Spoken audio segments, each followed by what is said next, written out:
Growth Pod is brought to you by Genero, a leading growth agency in the Nordics. We interview marketing experts, business leaders, and entrepreneurs to uncover the stories and strategies behind profitable growth. You have a really kind of interesting and broad background. I mean, being an operator, an executive, startup founder, working with large, private equity-owned companies, to now being on the investment side of things in, very early stage venture capital investing. So I'm really looking forward to this conversation. I think we're going to touch upon a lot of interesting topics, business, investing, technology. But I'd love to start with the company Imarex, which you were the co-founder of, and led that company to from founding to IPO on the stock market in Norway in just 5 years. So can you kind of walk through that journey, how it came about, what that was like, and lessons learned? Well, yeah, I mean, that's already a little bit back in the days when being a founder wasn't such a fashionable thing, but it wasn't really a playbook. But the background for that is actually I'd already worked a few years for a major corporate. I was an energy trader already then back. Used to taking risks and a lot of decisions without, perfect information. And I remember I was just leaving that company because of there was reorganization, and I decided to take one of these packages that was there. And my dad thought I was kind of crazy. What should I leave a big corporate and doing what? And then I met up with this guy, and he had this great idea, and I thought, why not? I mean, I wanted to try it. I didn't really know what founding was all about, but I had some knowledge about the industry. And then that was a 5-year journey first between, getting established, getting the money. The fundraising part was just sort of something we did and did together. And we were through a couple of years of really sort of near-death experiences. Taking the loan on the house and doing all of those sort of things that might be a bit cliche, but it's still some of that experience that you have. And the company today would have been called a fintech, but it was really a first mover in a new business in shipping and doing something for the first time. So this sort of going about creating a new segment, creating a market is really tough. I had no idea how tough it would be. And we barely sort of broke our back a couple of times. But then once you came out of that and you got the traction after 2 or 3 years, when you look back at it, there's a couple of moments when that there was a small difference between actually stopping and actually going through. Sometimes it was a bit coincident that the customer responded positively. Sometimes it's a bit, you don't want to give up. But I can see that, some of those moments, probably not realizing before after, that those were sort of defining moments. And actually, I'm looking back at it, when we succeeded, went public, and we got a market cap of about $170-80 million. So at that time, I was successful. I don't know if I could have sort of at all described beforehand what it would take to get there. And my learnings was probably more personal in terms of not giving up. But it has actually given me a little bit of that, I guess, credibility later, that I do feel that when I talk about these things to founders today, although things are very different, there are some generic things that you can take out from journeys like that. And it was a great start. So I guess I was never meant to be a founder. I just happened to end up there. And when it worked out, maybe then that was inspiring for what came later. A lot of really interesting things. I'm thinking from kind of personal level. You mentioned it was a lot tougher than you expected. There was a lot of near-death experiences. Do you think it was just, probably a blessing in disguise that you didn't know how tough it was going to be, because you probably would not have started? But once you were in that situation, do you think it was just kind of your personality to have that grit and tenacity, or do you think are there people who are just born to be entrepreneurs and to have that kind of grit and perseverance and risk taking? I think maybe not born, but I do think there are people, and I see that when I meet founders today, there are people that have that sort of extra drive and also the determination and maybe sometimes the selfishness in a certain way to sort of be preoccupied by something. But I think there's a couple of things that I at least reflected upon. I had a great partner and we were complementary. So when I was down, he was up and vice versa. And I could solve things and he could sell things and there we go. So I think this sort of having somebody around you that works, I think mentally it can be quite stressful. So there is a certain grit and maybe there's some stubbornness there too. But I'm very difficult to say whether there are people that are sort of from the start. I mean, maybe entrepreneurial, maybe being willing to take the first step sometimes, not being so, depending on what other people say. Those things I think needs to be there. And to a certain degree, a certain ego, a drive, a certain ego that you want to succeed. And that is, it's mostly a positive thing. It can also sometimes be too much of those egos, but we see that in founders today that you are looking for that extra spark, something.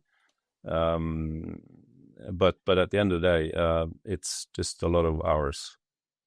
And I think you can never teach that in founder school today without saying that there's just a shitload of work at the end of the day. And that's what I think most good founders today realize, that that's what's needed to succeed. Absolutely. As I guess then you really need to also enjoy the process of building a company, taking risks, making mistakes, because otherwise, like you said, there's just so much work and everything takes so much longer than you expected. So even if you believe in this big successful outcome, it's going to be years and years away at best.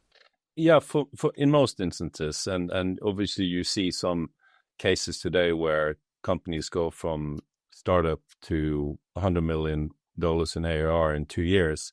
I think those are outliers and most of it. But then again, it doesn't just sort of happen. Most people that do that, they have a reason for being in that position, which is another thing. I think, when you look at why do people become founders, I mean, it's also it's about the personal drive, but also being able to put yourself in the right positions. Sometimes it's about coincidences, but most often, I mean, it's this old saying that the harder you try, the luckier you get, kind of thing, which you need to put yourself in enough situations in order to find that one that makes you succeed. And I think that is often the difference between people over time that want to do this, that they are curious, they put themselves in situations, they inquire things, and then they get into that opportunity, and then they're able to deliver. Kind of related to that, I read recently something Mark Andreessen said, maybe it was a long time ago, but he said basically of Andreessen Horowitz, he said they don't invest in anything that doesn't have come through a warm introduction. And the reason is obviously, I mean, it helps them save time, it reduces risk in a certain extent. But he said also, like, the subtler thing is, if you as a founder are not able to get to them through a warm introduction, it means you're not able to navigate networks and put yourselves in positions. And you're not going to be able to do that with employees, customers, partners. So it's like a very negative signal if you're not able to find a way to get to them. Yeah, and in a way, that's their position of being able to make. They know that they get filtered through a lot of good opportunities. But I think it's a good point, and I think that goes in general that. If you are going to get in those positions, so I mean, there's no way you can predict anything ahead in the future. And if I tried back to try to say where would I be sitting in 20 years, just no way. So, but that means that that you have to put yourself in situations, and I think this sort of curiosity, this sort of like you said, being willing to maybe go out a bit on a risk and not knowing the answer, all of these things means that you are, let's say, more exposed, and then maybe also have the right timing, because timing is not a planned thing. Timing is also being in enough situation that it hits. And I think if you look back in life, that there's so many of these coincidences that have sort of formed your life, and I think most people realize that when you look back. And those are not, there are coincidences, but they're also, in a way, part of the design from what you do. So after the Imerex journey, you held some senior executive leadership at various companies. You were on the boards of companies. I guess you did some investing, but kind of in 2021, you co-founded or founded Sandwater, the firm that you're now the managing partner of. So I'd be really interested to hear what kind of the insight or the motivation was to starting that company. And it was, 2021 was probably a turbulent time in a lot of different ways. So what led you to start Sandwater? Well, then you need to allow me to take a little step back, because after I did my founding journey and we took it public and I exited that company, then I actually started working as a CEO for a tech company that was owned by private equity, a Swedish firm at the time. And that was a completely different experience. Then I was suddenly the CEO working with very sort of close private owners, scaling globally, different challenge, but at a lot of the same things, but later stage. That was a really fun journey. And then we sold that company, good exit. And then I was thinking, well, now I've been on two sides of the table. I've been a founder, I've been a CEO, and then I started working for the private equity guys and started doing angel investing. So I felt a bit that I was moving around the table. And I was so lucky then to also to work with Summa Equity, which is a Swedish Norwegian impact fund with a very, very good purpose. And that's kind of where I guess the first time, this was back in 2017, where the sort of idea of investing with sort of into finding solutions for global challenges, purposeful, meaningful investments. That's kind of where I got that. But it was later stage, and I think I just found that I meant to be earlier stage. That's kind of where I belong. And then seeing the venture market and investing into it as an angel, but then again, just feeling that capital could do so much more in an earlier stage. So these sort of purposeful missions that Summa Equity had, why didn't we sort of try to do that earlier? And that's what led me to start Sandwater. And a little bit coincidence again that the timing, you could argue that I was almost at the peak of the market. But we managed to raise our first fund in 2022 of 125 million euros with the purpose of investing into solutions that do good in energy, in resources, in health, in sort of productivity. And that's been an exciting journey. Now we're investing in companies that are just coming into the commercialization phase. So it's more about scaling than the sort of very, very early, but trying also to take some of those experience, having been a little bit around the table, but also take a little bit of those experience. What does a founder and a team and a company need to grow and become successful, to scale? Because you could argue there's a lot of good solutions out there that don't impact because they are not big enough. And if you don't get to scale, you can say that you haven't really achieved the sort of impact that you can. And that's really our mission. And then we like to think that there are learnings from later stage that you can apply and prepare a young company from what do you need to get to in order for you to get through the next journey and to the next investor, and then really scale. And that's the space that we're operating in.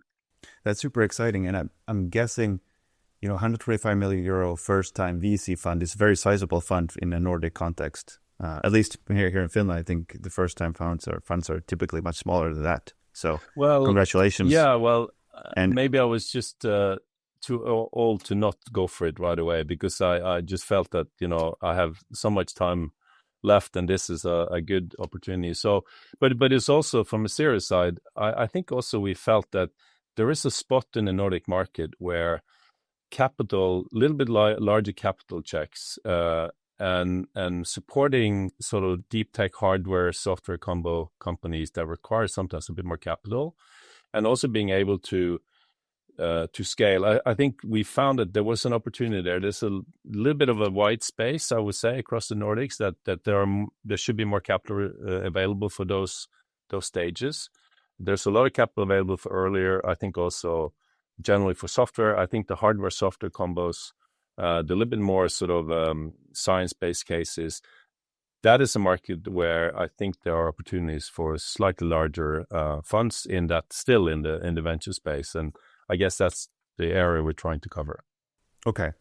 I want to talk about, kind of touch upon a few of the areas that you're actively investing in and thinking about. One of them being climate investing, and from someone who's not actively involved in the VC space, just reading the headlines in the papers, one gets the sense that everything that has to do with the green energy transition, whether it's EVs or anything else, has kind of been put on pause and can't be prioritized at this moment.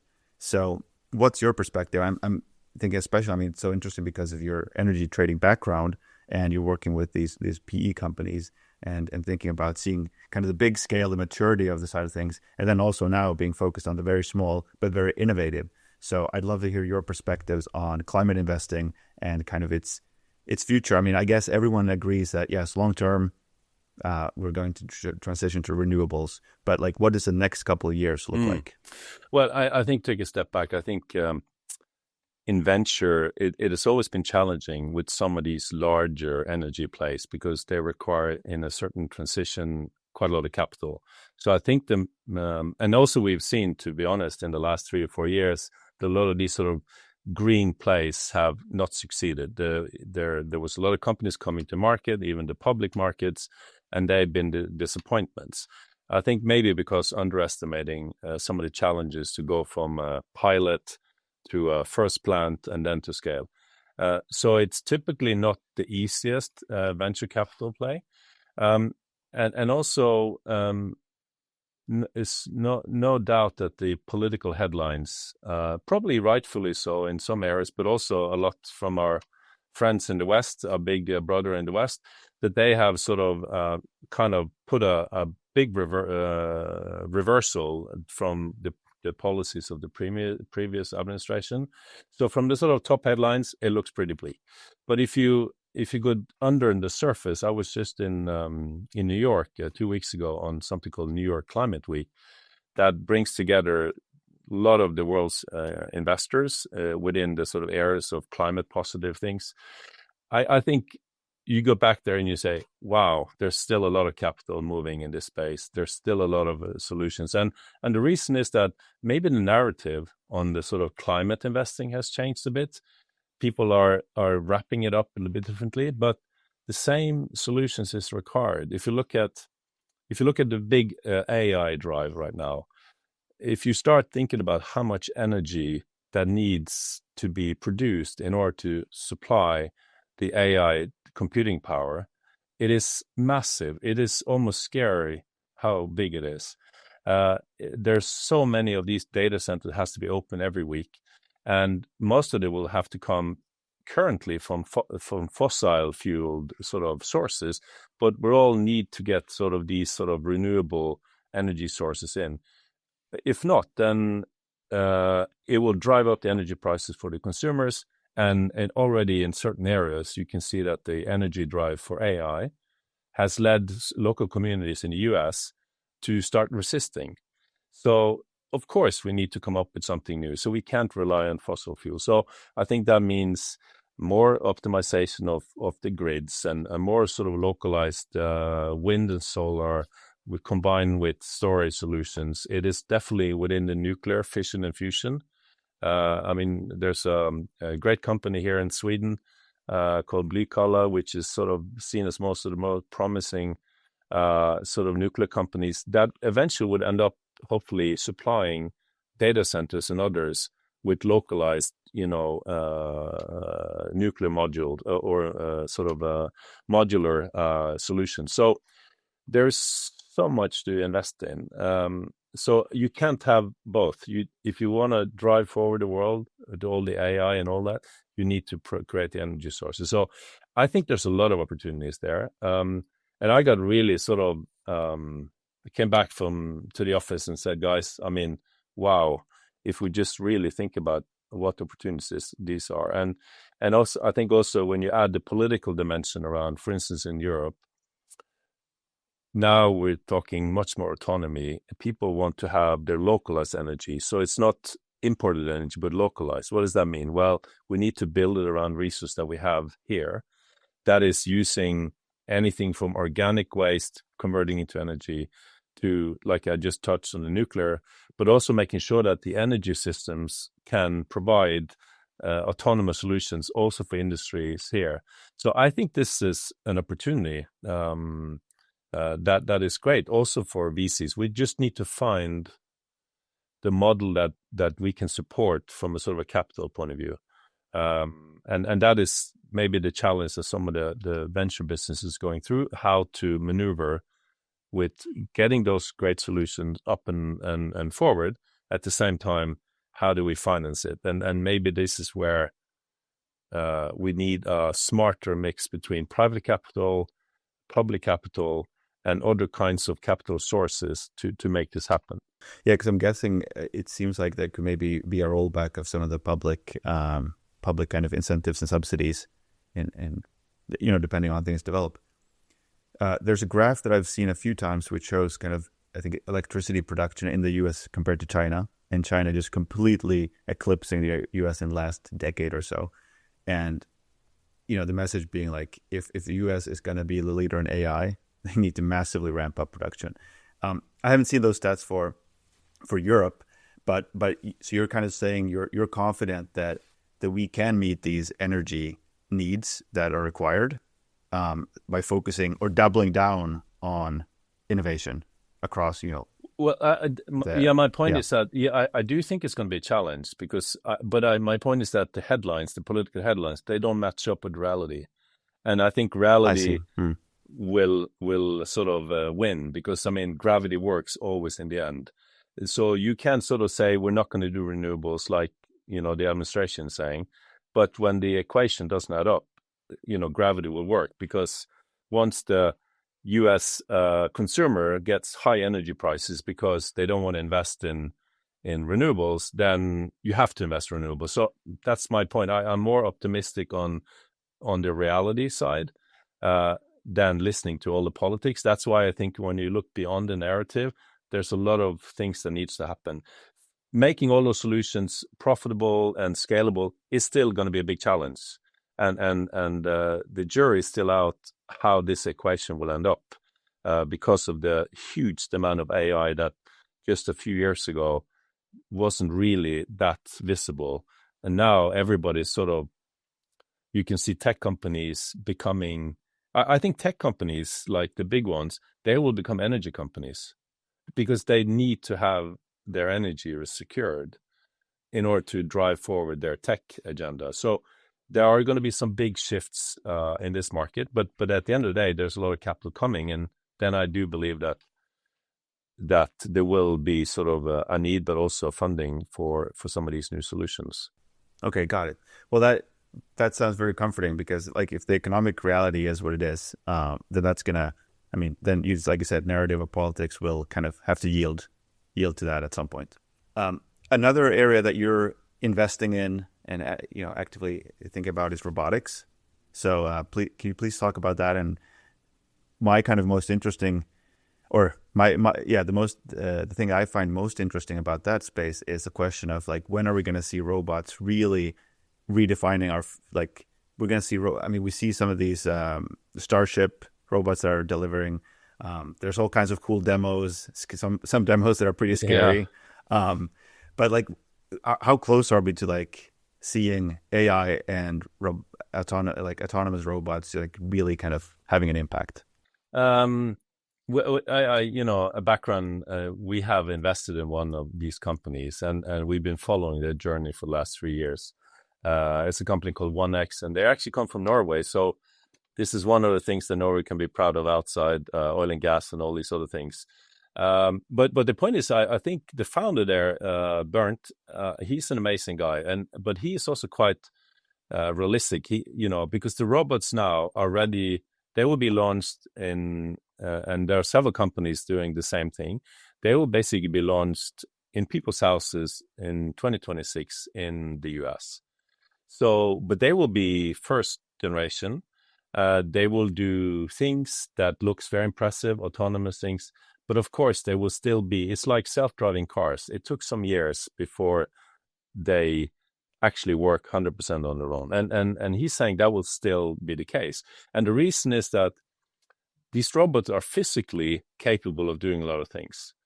But the connection, the data models that they need to develop, they are not the sort of traditional language models that we are using, but they are going to be what they call world models that are more like 3D type models, where you have to work with real data from physical environments. And that will take some time to generate this sort of learning over time that actually makes the robots operate and be smooth between people and all the environmental sort of, just operating around the house. So that will take some time. If it's, 3 years, 5 years, I don't know, but it's probably going to happen. You're probably going to happen a bit slower in the beginning when you're impatient, but then once the data aggregates and the models learn from each other, because if you put 100 robots out, then the one robot learns something that is spread to everybody. So you can it multiplies. So I think it will still take some years, but it's actually happening. And I've seen purely autonomous things happening, and it's like peeking into the future. It's really both impressive and scary at the same time. But I think people are saying that this might become one of the bigger markets in the world. Even Elon Musk is saying that their robot, the Optimus, might be the biggest opportunity ever for Tesla. So there are a lot of hopes there, but I also want to be patiently impatient, if you see what I mean, about these things. What do you think? I mean, are you looking mostly at kind of the, humanoid robot, the consumer kind of interface, or are you also investing and think about what, AI plus advanced robots are going to do in industry and just kind of behind the scenes? I think the reason why this robotic company and others are putting these robots into interfacing with people are because that's the most challenging environment you can be in. I think obviously this robot also will have industrial applications. It will be operating in hospitals, security. There's a lot of, call it industrial applications. But the reason why people want to put them into, and you see several other companies doing the same, is because of the data. And then the adaptability to humans is the best training ground. But of course, these are already now in play in a lot of industrial uses. We also see that there are other ways of combining robotics and AI. For instance, another company we've been working with as an example is in the logistical space, where they've created this autonomous skids, like taking away the forklifts and have autonomous skids that can run 2 or 10 together, and they can operate, and then they're using smart. It's the same idea that you are creating sort of a physical world model with a good sort of robotics hardware tool. I think a lot of these things, for us, there's a lot of exciting things going on in AI these days. I mean, I'm sitting now in Stockholm. I mean, this is like almost European capital of AI-driven companies these days. But we think also that this sort of physical AI connection is really interesting. It opens up for a lot of new applications.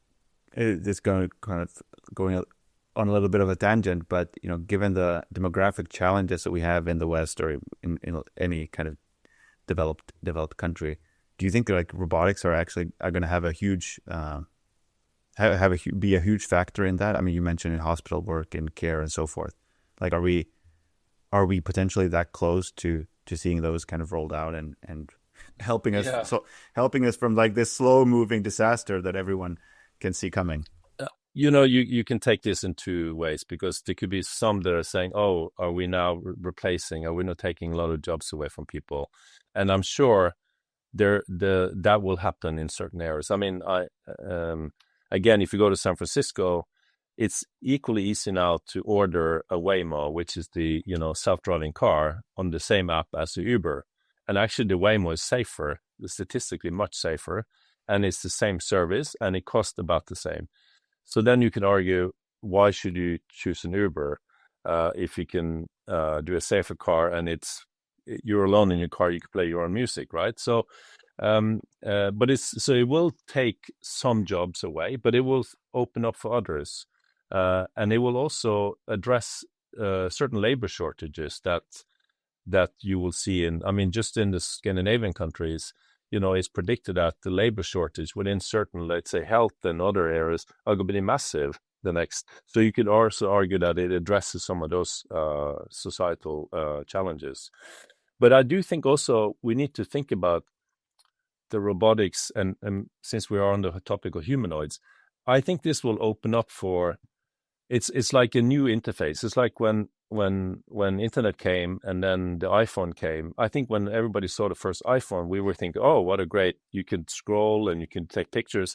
But nobody realized in the beginning what it would change of dynamics in society, how you will act with others, how you will shop, how you will get entertainment or whatever. That sort of changed over a certain year. So I think the humanoid thing could actually be another one of these big changes. Will we sit in the morning, talk to our sort of friend Neo, and then talk about what to do and how that sort of robot can help you and things and then that is the interface to the world. All your sort of shopping, all your things could happen in a different channel. So I think we need to also think, how will this opportunity of robotics and smartness, how can it change the way that we both, can use our time efficiently on other things, but also can interface with the world? It's both scary and exciting at the same time. And I really hope that we're going to stay enough along with this thing to really see what the effect is, because I think it can be mind-boggling when you start to think about the opportunities here as well. Totally. And to your point, I mean, it feels like whenever there's the big new technology or platform shift, I mean, not even the smartest, most well-read kind of knowledgeable people are able to predict these effects and how it's going to like play out. I want to double tap on that just a little bit. Given that you are investing early stage companies, how much of your kind of investing in time is thinking about these big themes and trying to think about like these second, third, fourth order effects, what new markets and demands are going to be created, and then trying to find companies in those spaces, versus just, I want to meet really as many smart, hungry entrepreneurial teams as possible? Like, how much of it is this kind of PE, maybe like the kind of PE approach would be more thematic versus just like people-based, smart, hungry entrepreneurs? I wish I could say truly that, it was more of the first, thinking about what the big themes are and then going out. I do think that we do have some of those filters. We have obviously defined certain areas we like and things that gives us personal energy and think we might contribute with. But at the end of the day, it's very often also, meeting people, getting referrals like we talked about earlier, and then getting excited about somebody, because there's so many new solutions that are coming up, things that people have thought out that I haven't thought about. But then when you connect the dots and you get it explained and somebody has the energy, then you get excited about it. So I think the best things are those that are just coming, and you don't see it coming. And several of our companies that we've invested in have been just those slightly random introductions, maybe somebody referring, and then you meet somebody and it just connects the dots. We have another company which sometimes things are so intuitive and you think like, why haven't I thought about this before? And that's a company within the ag tech space. And again, it's this hardware software where somebody's made this sort of smart little collar that you can put around livestock, like your cows and your goats and whatever. And it creates this virtual fence, meaning that you can have your cows going on a farm. You don't need physical fences because of sound and some stimulation. And then suddenly, you enable the farmer to do so. And it's like, wow, whenever somebody explains that to you, you get it right away. And it's like, wow, can this really scale? And do these founders have it? And once you get through with that, it's like the most obvious thing. But I didn't see it coming before it was in front of me. So, but I think from a personal point of view, you need to a little bit have that curiosity, and you need to allow yourself to be excited. Because I think venture investing, although we are doing all the work, we're doing the DD and all that stuff, but you need to start with some excitement. There needs to be something that says, wow, think of if this could actually get out there. Think if this could actually get down in cost, or this could get out. That's going to be exciting. And that is great. You need to start with the excitement and the sort of conviction part. And then you can test it and check it out. But then, that's what drives you as a venture investor, I think.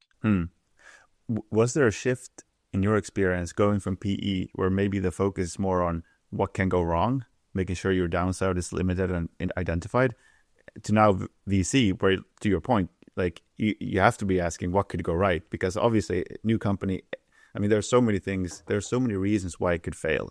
Everyone can see those reasons. So was that like a mindset shift you had to go through? Actually, and not, to be honest, maybe that's why I never, stuck in PE for long, because I think exactly part of that is why I like it much better in the early stage. Also why I started early in doing this angel investing, which is a little bit of a lottery. But still, you need to believe quite early and need to assume a lot of risk. But I do think you're right that you need to have this sort of optimistic, pragmatic, but also sort of willingness to think big with the founder. But it's also important to put some filters and make, because if I look at the stats, for instance, we, in the last few years, we might have looked at a couple of thousand companies, and these are qualified companies that are, have a lot of good things, but we end up investing in 3-4 a year. So obviously, for many reasons, not only because of the companies, but also because of that most companies that we look at, we don't invest in. So there needs to be filters and other things that you put on it. But I do think over time, if you can't get into work and sort of generally get excited about things, and like you said, don't first look at what can go wrong, but sort of ask what can go good, and how does that happen, and what does it take to go good. I don't think you can, survive very long in the venture business, to be honest. So that needs to be a little bit there.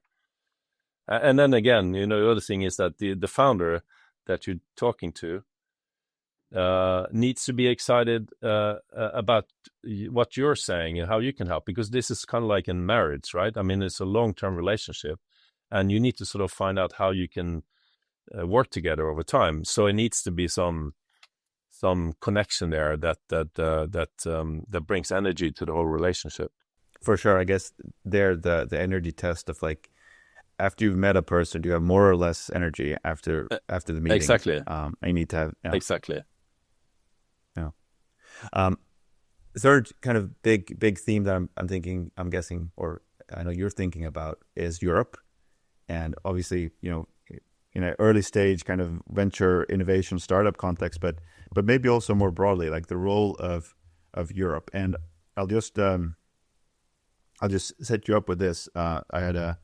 I was talking with a major VC investor in Finland, and he had been to a conference in the Middle East, and his kind of takeaway was the perspective of the people in the Middle East were, the US is important, obviously, lots of capital, lots of tech, we need them for security. China is important, it's a big market, it's a big supplier for everything that we need. Europe is not really interesting. I mean, if they come here as tourists and spend money, that's nice, but we don't really care.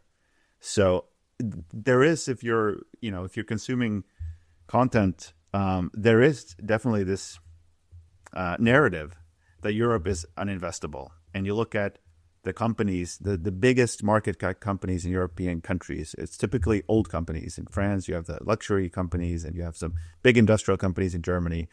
If you look in the U.S., the biggest market cap companies are tech companies. So, what's your kind of thought on Europe and our place in the world as it relates to innovation and technology? Well, first to start with a little bit of the conclusion, I think Europe, relatively speaking, has become more interesting in the last few years. Having said that, though, I think it's easy to take the narrative, which I think is true, that, we are a fragmented market, there are regulations, and it's not so easy to scale as fast. And the venture capital business that are supporting these sort of tech growth companies have traditionally been in the US and obviously still are. So there's a lot of reasons. And if you look at the stats, how many European companies are on the top sort of, there is obviously a gravity to the point that that Europe is lagging, in particularly in some of the scaling that is needed for younger tech companies. Having said that, though, I think there are some good signs. I think, first of all, if you just look at some of the other stats, like unicorn stats, for instance, in Sweden, is showing extremely good stats versus even in the US and Silicon Valley. So there are some pockets of stats that are showing the innovation is quite high in Europe. I think also the deep tech and the science-based, and I think generally the society and the sort of level of standards of founders and a technical sort of generation is very strong in Europe. I do think also the venture business in Europe has been growing up. That has obviously happened over time. And more you see now exciting companies come out of Europe that US investors are coming here to invest in.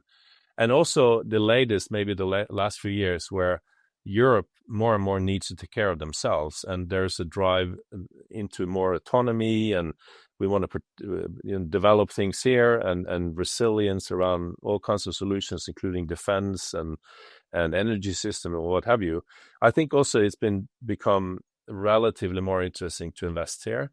And also with the latest political situation, I would say that some European founders are saying, maybe I don't have to go to the US. I was last week, as I said, I was in San Francisco, and there were some Swedish, very successful founders that said, "Listen, I want to grow my company in Europe. I don't have to go to the US to scale my company."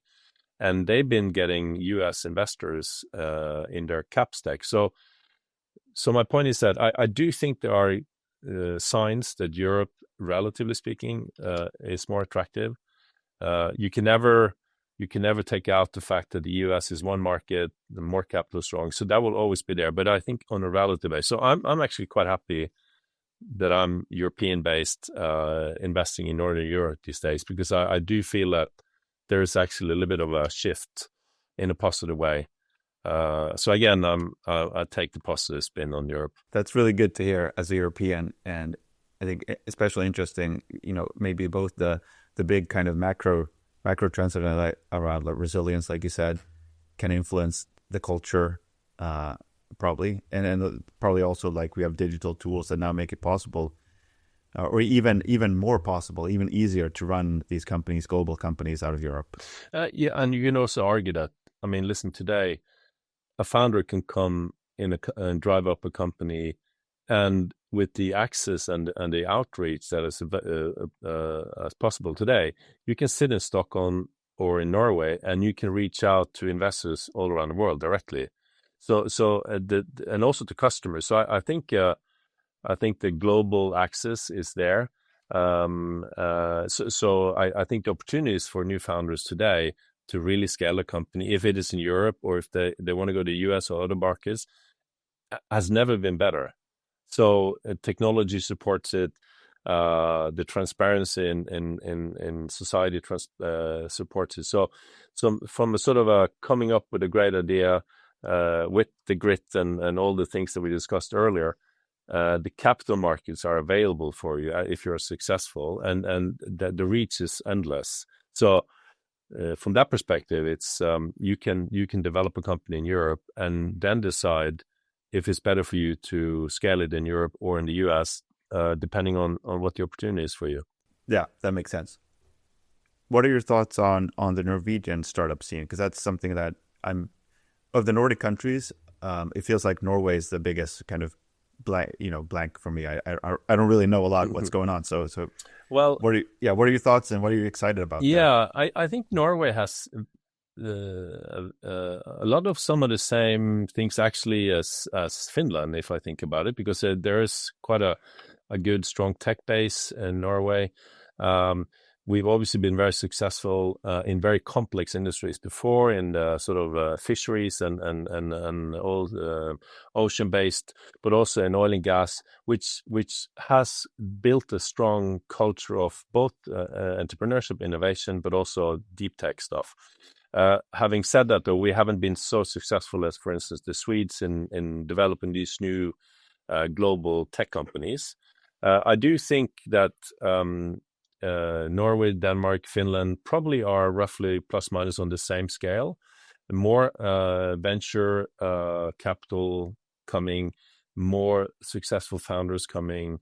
So I think it's a positive development. I think we should look at the Nordic more as one sort of thing, because I think these sort of country by country comparisons are sometimes, depending on legacy and stuff. So, but if you look at the Nordic as a whole, I think it's an amazingly interesting area. And I do think when, again, you go and talk to the US players and others, they look at the Nordics as like one scene, and the cultural and the language similarities, and also this sort of easy transition between means that we have a strong base in the Nordics that is very investable, and we have good things from our societal and our sort of cultural background and technical background that supports that strong companies should come out of Nordics, and I hope to see also Norway having more of these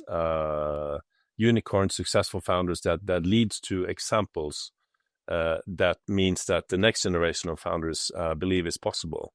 And I think Sweden, we can give a lot of credit because they've had some of those lighthouses, right? I mean, the Spotifys and the Klarnas and all of that.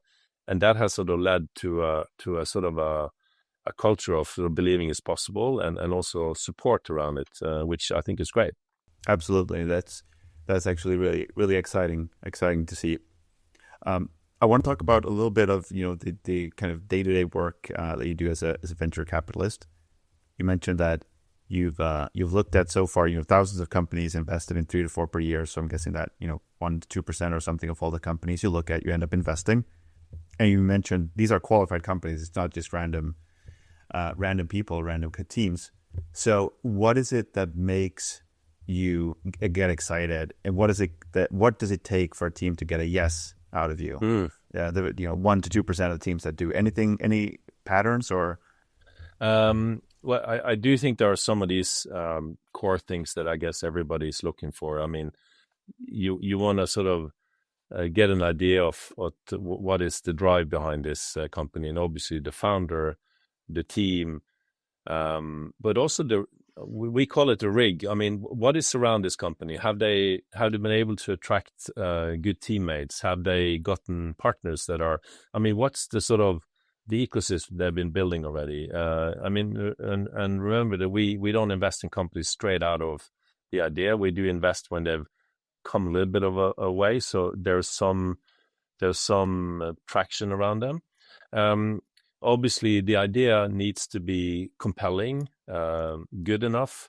It doesn't have to be like super unique that it's one of a kind only, but you need to sort of think that the idea is such that team can make it happen. And then of course you do all the, does it scale fast enough, and do we believe in the business model? But at the end of the day, it is that combination of being excited around that team and listening to how they're gonna make this happen, and then looking at it and trying to picture how you also can fit in and fill some of the blanks and be helpful. So it needs to be something that is from the start has good elements, but we also need to see how we can be part, not only capital, because capital is there around, but how can we help them and be, providing more than capital, providing inside network, just sort of over time,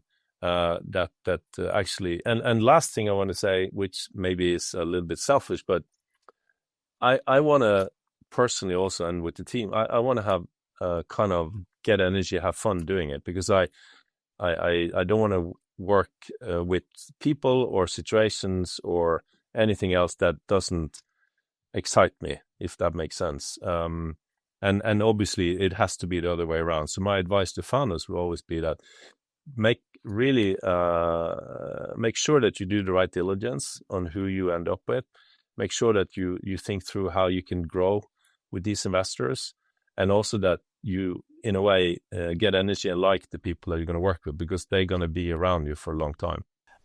This is kind of a broad question, but obviously when you're starting up with a new venture, a new startup, you have a lot of excitement. There's a big vision. There's a lot of hopes. When you're fundraising, you're always looking at the positive, and big hopes and dreams. And at some point, reality is going to sink, or probably at multiple points. You're going to run into a lot of challenges, and people react very different under pressure. And how do you think about that perspective? Like, okay, the business seems great. The market is there. The product, go to markets, it seems to make sense. But yeah, how big of a factor is the fact that people just react very differently under pressure, and some people react very poorly, maybe unethically, or just in a way that's destructive, maybe. So how do you think about that kind of piece? Well, I do think it's probably something that it's not always talked about so much, because it's a little bit sensitive if you're a founder or even an investor. And believe me, I mean, I'm sure both sides can talk about stress and pressure over time. Everybody wants to be successful, and it's not so easy to talk about things that are difficult or when you need help. I think there is probably a big gray area within, sort of, call it the mental health sort of the topic. I think that from a founder, I think it's generally, and I can just say truly from where we're sitting, is that I would much rather a founder come and say early, listen, I need help, or listen, this is difficult, and reach out and try. And if that's natural with you as an investor and a partner, and you have that trust relationship, then I do think that is critical, because I think nobody can do it all on their own, and it's not going to be a positive outcome if stress and sort of maybe failure, if you will, is getting to you. So from a personal point of view, but also from a professional point of view, I do think that it's something that probably we need to deal with more. We need to have that open conversation. As investor, we need to be also conscious about how we put pressure on companies, because we are, I've gotten big checks from my investors, and they expect return. I put checks to founders, and I expect them to perform, and the founder wants to perform. So there's a lot of implicit pressure. But I do think we need to, on a serious note, be conscious about all the sort of pressure and what they can lead to for mental health issues. And actually, as a sort of an investor, I'd love to find things to invest in that can actually be part of, because this is a much bigger trend than just within the startup community. This is something that affects our society big time, just sort of helping people get out of situations, but also when people are under stress and duress, that the mental health problem in society is probably the most understimulated big problem we have. So as an investor, I'd love to put money into something that really I could feel that would be part of a solution. Yeah, for sure. I mean, it's a massive human cost and financial cost as well. It's probably, like you said, there's there's a lot of pressure, implicit pressure throughout the chain, and I guess maybe second time founders, serial entrepreneurs are more aware of what they're doing when they're going into trying to raise institutional funding and build a big company. And I'm guessing, going back to what you said earlier about as a founder, you need that sort of ego. And Josh Wolf of Lux Capital said he has this quote that chips on shoulders, but chips in pockets. So like he said, like maybe a bit provocatively, like I don't want my founders to be like completely okay with everything. Like I want them to have there needs to be something that really drives them, and that doesn't maybe always produce the most I don't know, the most balanced people, I guess. So maybe is there a tension there between, like you said, on the one hand, is there a tension? I think there is. And like I said, I can just look at our own portfolio companies. I mean, almost all of them have had or are having some sort of, growth pains. That could be plans that didn't work out, some team issues, and these are smaller or larger issues. And the tensions are there because you don't always agree on the solutions, and sometimes things are coming that are both surprising or disappointing. So it's how do you deal with those things? It's like in your personal life, you want to you want to find good ways of dealing with what problems, but then moving on and sort of thinking that you can move on. But we do see sometimes that these things don't end up well. I mean that people. We had situations where founders have maybe partly the pressure that they put on themselves, the pressure that come from their peers, but also, of course, pressure from their investors and others have led them to take decisions that are maybe not rational or maybe are not helpful in the long term, but at the time it's probably the pressure that led them to take some of those shortcuts. Again, I do think that I would hope that any founder that would have that are in those situations would still feel like it's more upside in actually sometimes reaching out and asking for help, or at least asking for, can we sort of have an open discussion because I don't really know what to do here, rather than thinking that you need to solve it yourself. But maybe it takes a bit of maturity, or maybe it takes a bit of experience. And there's this saying, I think, that people are saying, and maybe it's a US saying, that nobody wants to invest in a founder who hasn't already failed before. And maybe that is a little bit of that, that then you felt a bit the pain, and then maybe you can relate to it in a different way and not feel ashamed about it, that if something doesn't go well. That's an interesting point with that quote, because one competitive advantage that the US has is there's less shame and fear around failure. And like you said, the people who have failed might be much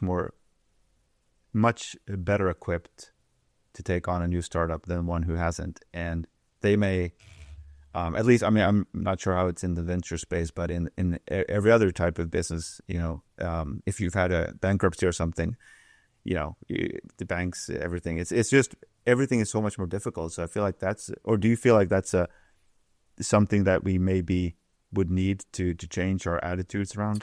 Well, I think culturally, I think it's easy to say that maybe it's not such a typical Nordic sort of feature to have that shameless approach. At least it's not so in Norway. I can't speak for Finland, but my guess is that we're more similar. But I do think what is very good, though, I think you see already in the startup world that people are trying things and then they're switching and doing something else.